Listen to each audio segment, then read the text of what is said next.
panen adalah pemotongan tandan buah dari pohon sampai dengan pengangkutan ke pabrik yang meliputi kegiatan pemotongan tandan buah matang, pengutipan brondolan, pemotongan pelepah, pengangkutan hasil ke TPH, dan pengangkutan hasil ke pabrik kelapa sawit biasa juga disebut PKS. Panen merupakan salah satu kegiatan penting dalam pengelolaan tanaman kelapa sawit menghasilkan, selain bahan tanam atau bibit, dan pemeliharaan tanaman, panen juga merupakan faktor penting dalam pencapaian produktivitas. Standar kematangan berikut ini berdasarkan jumlah brondolan yang ada di permukaan tanah. Sangat penting untuk mempertahankan panen pada interval yang pendek pada tanaman yang baru menghasilkan atau tanaman muda, karena buah akan membrondol lebih dari 10% dalam waktu 5-7 hari. Interval panen yang lama mengakibatkan banyaknya buah busuk dan jumlah brondolan yang banyak. Pelaksanaan panen yang tepat pada standar kematangan yang tepat dapat mencegah pemanenan buah mentah dan mengurangi pengumpulan brondolan-brondolan.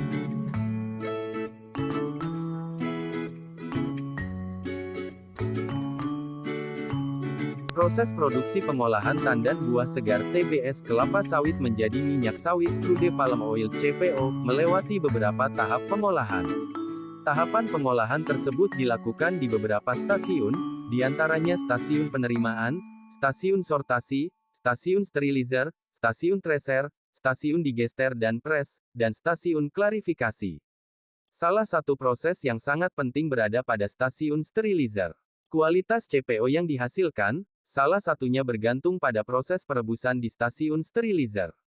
Proses perebusan TBS menggunakan sistem double peak, dengan tekanan sekitar 2,5-3 bar. Proses perebusan dilakukan selama 60-90 menit. Waktu proses yang cukup lama tersebut, akan mematangkan buah sampai ke lapisan bawah.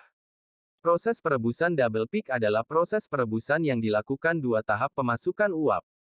Proses pembuangan uap air juga dilakukan dua tahap. Sistem perebusan double peak di PKS melewati beberapa tahapan, step sebagai berikut. 1. Step perebusan. Step pertama, berlangsung selama 2-3 menit. Step kedua, steam masuk dengan tekanan 1,5 bar selama 10 menit.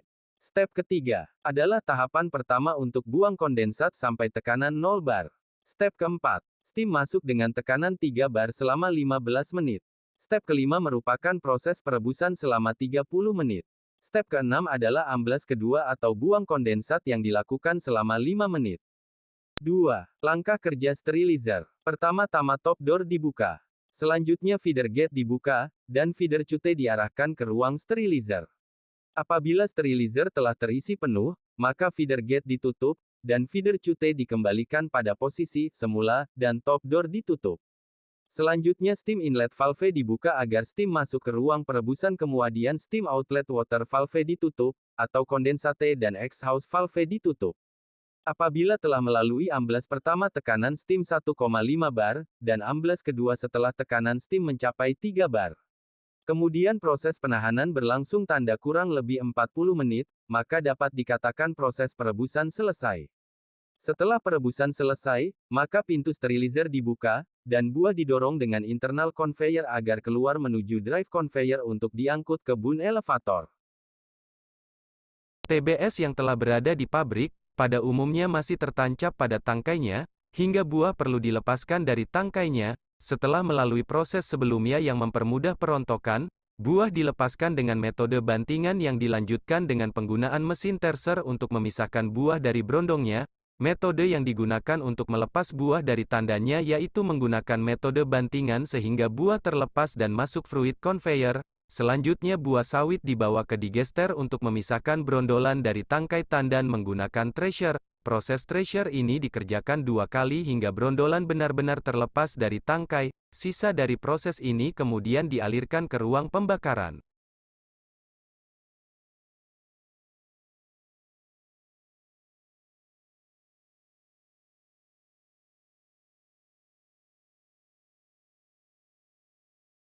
Proses selanjutnya yaitu brondolan buah yang sudah terpisah yang diangkut melalui fruit conveyor selanjutnya masuk digester untuk melepas daging buah dari bijinya. Tahap ini memanfaatkan uap air bersuhu 80-90 derajat Celcius dengan dijaga kestabilannya. Berikutnya masukkan buah ke mesin screw press yang berfungsi untuk menekan buah sawit agar minyaknya keluar. Untuk tahap ini biasanya dibutuhkan tambahan panas sekitar 10-15% dari kapasitas pengepresan. Minyak yang dihasilkan dari proses di atas berupa minyak kasar yang masih tercampur dengan ampas dan biji.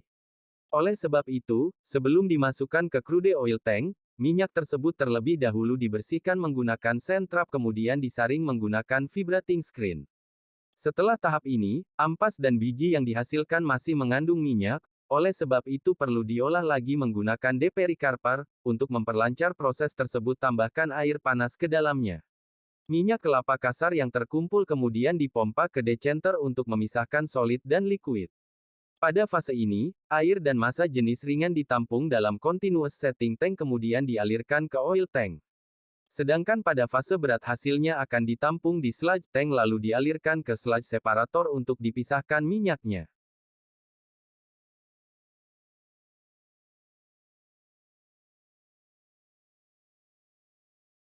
Minyak sawit yang keluar dari tempat pemerasan atau pengepresan masih berupa minyak sawit kasar karena masih mengandung kotoran berupa partikel-partikel dari tempurung dan serabut non-oil solid. Agar diperoleh minyak sawit yang bermutu baik, minyak sawit kasar tersebut mengalami pengolahan lebih lanjut. Minyak sawit yang masih kasar kemudian dialirkan ke dalam tangki minyak kasar dan setelah melalui beberapa tahap pemurnian atau klarifikasi, minyak tersebut perlu segera dimurnikan dengan maksud agar tidak terjadi penurunan mutu akibat adanya reaksi hidrolisis dan oksidasi. Hidrolisis dapat terjadi karena cairan bersuhu panas dan terdapat cukup banyak air, demikian juga oksidasi akan terjadi dengan adanya NOx yang berupa bahan organik dan anorganik seperti besi dan tembaga berperan sebagai katalisator yang mempercepat terjadinya reaksi cepat. Maka dengan proses ini akan dihasilkan minyak sawit mentah crude palm oil.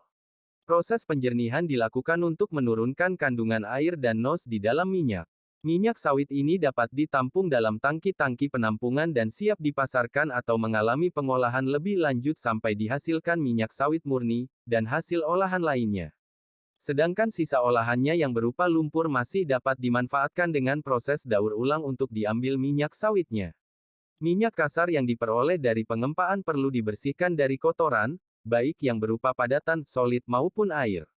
Tujuan dari pembersihan atau pemurnian minyak kasar adalah agar mendapatkan minyak dengan kualitas kadar air 0,2% dan kotoran 0,04%, sehingga dapat dipasarkan dengan harga yang layak. Minyak kasar yang diperoleh dari hasil pengempaan akan disalurkan menuju saringan getar vibrating screen untuk disaring, agar kotoran berupa serabut kasar tersebut disalurkan ke tangki penampungan minyak kasar crude oil tank. Minyak kasar yang terkumpul di crude oil tank dipanaskan hingga 90 derajat sampai 95 derajat Celcius. Menaikkan temperatur minyak sangat penting, artinya yaitu untuk memperbesar perbedaan berat jenis antara minyak, air dan lumpur, sehingga sangat membantu saat proses pengendapan. Selanjutnya minyak dari crude oil tank dikirim ke tangki pengendap vertical clarifier tank.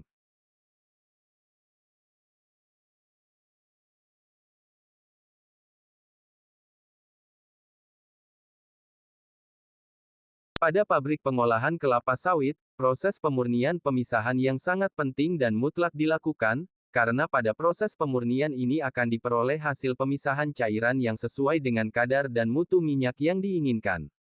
Pada pabrik kelapa sawit, proses pemurnian dilakukan di stasiun klarifikasi pemurnian minyak. Suatu proses pemurnian minyak menjadi CPO ialah bertujuan untuk menghilangkan kadar air di dalamnya sampai dengan 0,2%, agar kualitas dari CPO itu baik. Suatu oil purifier adalah alat yang sangat penting fungsinya sebagai pemurnian minyak, walaupun proses sebelum ke oil purifier masih sangat banyak langkah-langkah pemurnian yang harus dilakukan seperti pemisahan minyak kasar dari kadar lumpur dan air. Pada umumnya proses pemurnian dilakukan 4 tahap yaitu pemisahan gum, deguming, proses pemisahan asam lemak bebas netralisasi, proses pemucatan, bleaching, dan proses penghilangan bau, deodorisasi. Salah satu proses penting yang dilakukan dalam pemurnian CPO adalah proses bleaching. Kita sudah membahas proses minyak dari buah kelapa sawit menjadi CPO atau minyak mentah. Jangan lupa like, share, dan subscribe agar saya lebih semangat lagi dalam berbagi ilmu. Tak lupa juga saya mengucapkan terima kasih sudah menonton di channel saya, thank you.